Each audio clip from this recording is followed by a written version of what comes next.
За сайн байцгаана уу та бүхэнд энэ өрөө мэндийг хүргэе. Томьёогийн эрхмээ байна. За өнөөдөр би та бүхэндээ Томьёогийн дараагийн нэг бүтээгдэхүүн болох AI machine translation модулийг танилцуулж байна. За Томьёо бол Монголын боловсролын тэгш бус бүтээмжгүй байдлыг арилгах зорилттой технологийн компани ямар асуудал бид нар тулгарсан бэ гэхээр өнгөрсөн жилээс бид бүхэнд маш их хэмжээний энэ гадаад контент орчуулах ийм ажил бид нар даалгавар авсан. За энэ ажил дээр минь манай баг маш их хүн цаг болон маш их ресурсыг ер нь их зарцуулахаар байсан. За өнгөрсөн жилээс хойш бид нар энийг өөрсдөө болон бусад гадны орчуулгын модулийг ашиглаад ингэж хийсээр ирсэн.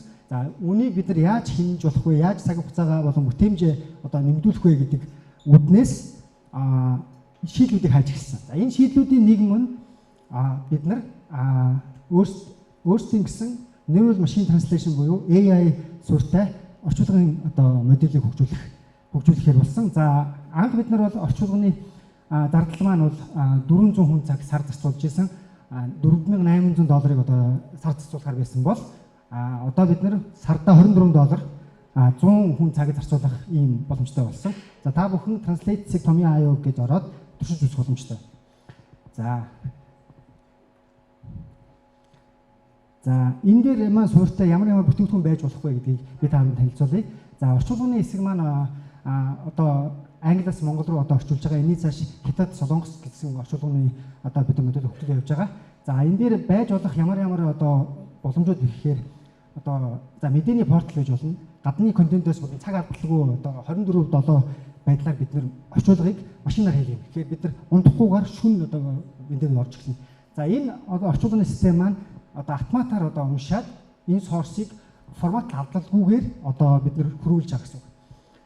За хоёр дахь хэсэг маань болохоор бид нар чатбот ChatGPT, GPT-4 гэх гадны ийм маш мундаг чатботн дээр бид нар өөрсдийнхөө орчуулгын модулийг ашиглаад зөвхөн тэднэртэй англиар харьцах биш монголоор харьцах боломжтой. За энэ бол зөвхөн монголоор таньдаг биш NLP модулийн давуу талууд юу вэ гэж GPT-4-өөс асуугаад за энийг бол монгол хэллээрээ асуугаар хүн бол түүл байдлаар оруулж ирээд түүлээрээ таны орчуулсан зарим ойлгохдохгүй зүйлүүдийг шууд орчуулад ийм ашиглах боломжтой. Тэгэхээр энэ бол өөрсдийн гэсэн ингэж large language модуль хөгжүүлэхээс маш их зардлын хувьд бага, өртөг бага. Тэгээд өөрсдөндөө бас ингэж шууд амьдралд нэвтрүүлэх юм боломжтой гэж харж байгаа. За энэ манай орчуулгын модель маань ер нь бол бид нэр цаашид ямар байдлаар харж байгаа вэ гэхээр контент production буюу маш их хэмжээний энэ гадны контентоос орж ирэх монгол контентыг экспортлох зорилготойгоор ер нь бол бид нэр зардлыг буруулах, маш их хэмжээний ажил хүн цаг зардлыг буруулах Монгол руу орчуулж байгаа байдал нь бол тухайн салбар мэрэгжил тааруулсан илүү энэ нюансыг гаргаж чадах тийм мэрэгжлийн орчуулгын тийм тусгайлсан модулийг хөгжүүлэх тийм зорилготой байгаа. За бид нэр өөрсдөө хөгжүүлж байгаа учраас энэ сайжруулалтыг цаг тухайд нь хийгээд ер нь тогтмол хийгээд хамтарч байгууллагуудаараа фидбек аваад явах боломжтой. За энэ интеграц бол бусад e-commerce, бусад mobile application, web дээр бол бүх төрлийн интеграц хийгээд хамтран ажиллах боломжтой байгаа. За та бүхэнд бенчмарк ер нь үзүүлэлт ямар байгаа юм бэ гэж танилцуулахад за өдөр тутмын хэллэгтэй, өдөр тутмын ашиглагддаг мэдээний үг хэллэгтэй жишээнээр Google Translate бол одоогийн байдлаар энэ Blue Score гэдэг Bilingual Evaluation Understudy буюу энэ neural machine translation-ыг хүний төвшөнд хэр сайн орчуулж байна гэдгийг хэмждэг энэ бенчмарк байгаа. Энэ дээр бол Google Translate 58, Azure болон Facebook-ийн модулууд монгол хэл бол 18, 14% байгаа. Бидний хөгжүүлж байгаа модель бол монгол хэл дээр энгийн үг хэллэгэн дээр бол ер нь Google Translate дээр дөгцсөн 56, 57 болохоо явж байгаа. За бидний энийг бол цаашид юу гэж харж байгаа вэ гэхээр салбарууд нь бол бид нар ингээд контент маш их хэмжээгээр үйлдвэрлэгдэх контентын салбар руу бас хэрэглээд орж болно. За жишээлбэл өөрийн оригинал дуу хоолойтойгоор нь сабтайтл дээр нь жишээлбэл автомат транслейшн явж болно.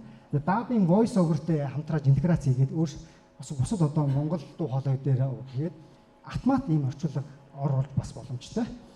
За энэний дараа бол ер нь глобал дэлхийд болж байгаа бүх одоо хятад солонгос одоо маш их одоо тренд болж байгаа юм AI одоо хөгжиж байгаа үе дээр бид нар цаг алдалгүй мэдээлэл авах маш их хэрэгцээ байгаа.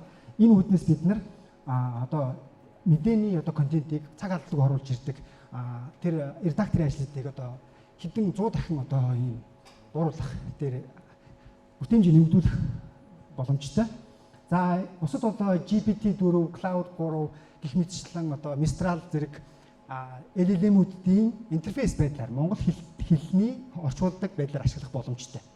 За бусад одоо ер нь бол ингээд хүний одоо орчуулганы одоо тэр маш их цагаа үрдэг ажлуудыг ер нь бол 10 100 дахин бууруулах юм боломжтой гэж харж байгаа. За энэний дараа би та бүхэнд нэг жижигхэн видео үзүүлье.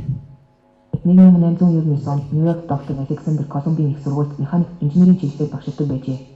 Тэрээр шинжлэх ухаанд инновацид хит авсан боловч Эйнштейн нарны эрчим хүч хотын төлөвлөгөөний талаар түүний яриаг нухацтай авч үздэггүй байв. Энэ хүсэл тэмүүлэн түүнийг бусад үүрэг хариуцлагаас нь ихээхэн сатааруулж өнөөрөө найз охинтойгоо цэцэрлэг хүрээлэнд уулзах гэх мэт зүйлсийг ч мартчихдаг байв. Найз нь түүнд болзоог сануулсны дараа Александр цэцэрлэг хүрээлэн рүү яаран очиж цэцэг худалдаж авах ёстой байснаа санаж байсан ч тэр даруй өөр нэг шинэлэг зүйл болох моргүй сүрт иргэнд сатаарна. Жолооч санамсаргүйгээр асаах үед Александр Торнцыг бариатай цаг тухайд нь зогсов. Дараа нь тэр найз охин Иматагаа уулзахаар гүйж очоод цэцэрлэгт хүрээлэнгээр зугааж цэцэг байхгүй дэ уучлахгүй оронд нь хамаагүй дэ өөр нэгэн зүйлийг санал болгоно гэрлэх санал.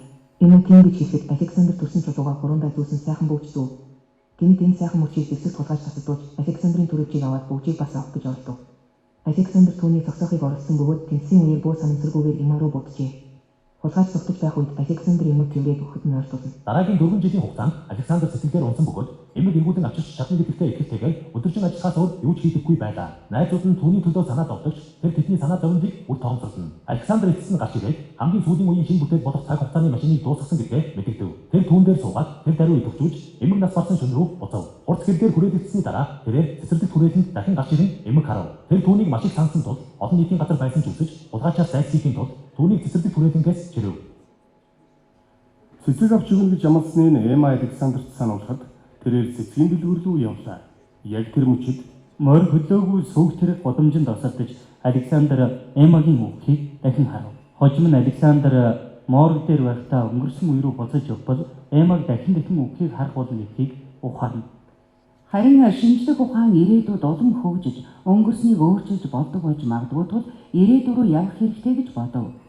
Цаг хугацааны машин руугаа буцаж ирсний дараа Александр машинаа асааж ирээдүй рүү явахаар шийдлээ. Машин асахгүй тэрээр барилгын гаднах ургамлаас эхлээд дэлгүүрийн хувцгээд эргэн тойрны бүх зүйл өөрчлөгдөж байгааг харав.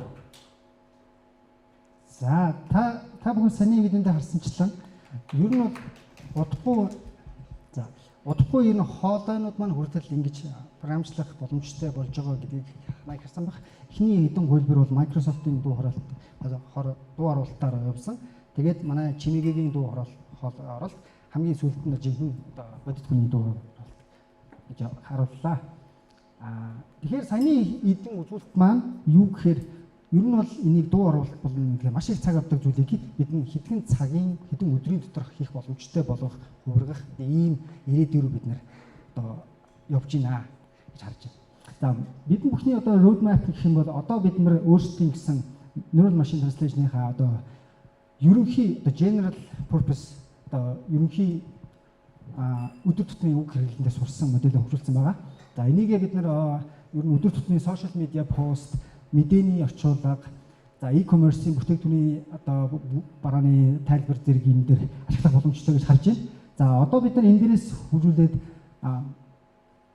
кино салбарын сабтайтл дээр өгнүүд дээр гарсан модельийг хөгжүүлэх гэж одоо энэ тал руугаа салбар мэргэжил рүү гарсан модельийг хөгжүүлснээрээ бид нар дараа хуулийн үг хэллэгтэй, албан ёсны үг хэллэгтэй, киноны одоо дуу хорой оруулалтын дээр шууд ярианы одоо үг хэллэгтэй оруулсан гэсэн салбарсан модельийг хөгжүүлэх төлөвлөгөөтэй байгаа. За энэний дараа бид нэр контент продакшны одоо масс хэмжээний продакшн оруулах түүнээс бид нэр одоо бизнесийн одоо боломжуудыг олж харж байгаа. За энэний дараа бид нэр монгол хэлэн дээр найруулга хийдэг, зөв бичгэд тусалдаг тухайн контекстыг ойлгоод тэндээс одоо өөр одоо юунаас гаргаж ирдэг ном зохиолоод тодорхой хэм маягийг нь оруулж ирдэг жишээлбэл одоо лодой домгойн одоо хэлбэрээр одоо нэг бичээдхээ нариулах гэх боломжтой LLM буюу large language model хөгжүүлэх одоо тийм алсын зорилготой байгаа.